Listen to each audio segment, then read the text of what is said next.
خیلی به سلامتون. یه ساعت نشستم اینجا گفتم بیر کنم در باز کنم بالای باشد.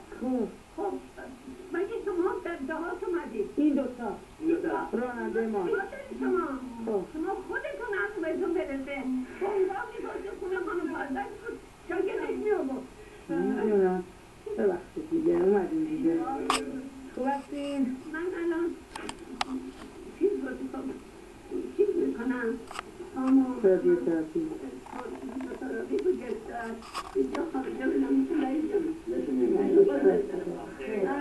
بعدم جونم زمین بالا تو اومدم.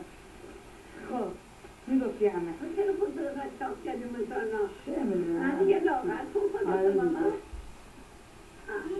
شوف میخوره همه هی میخوره تمام نه ببینم بچن من که جاغ نشدم اون خانم دختره اونم عروسشونه گفته خبره هیچ خبر همش مریضم الان 10 روزه که از بیمارستان اومدم من نشستم نهارم دم کردم یک دفعه خونریزی کردم دیگه تمام ملافه و اینا اتاق خونه منم اتاق صدا کردم زده فرمودم من بردم بیمارستان و دیگه 4 تا لگن اونجا همینجور خالی کرد لگن خون میرم لگن دارم شما زدیم یه دفعه در باز شد شما یه دفعه بادم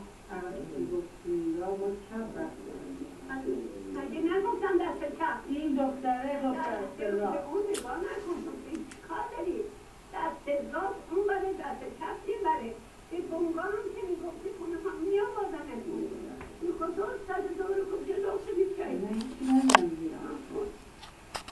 ای وای یه صد به این دختر تلفن کردم نه در باه کن گفت یه چه زنگ نزده زنگ زدینم نزده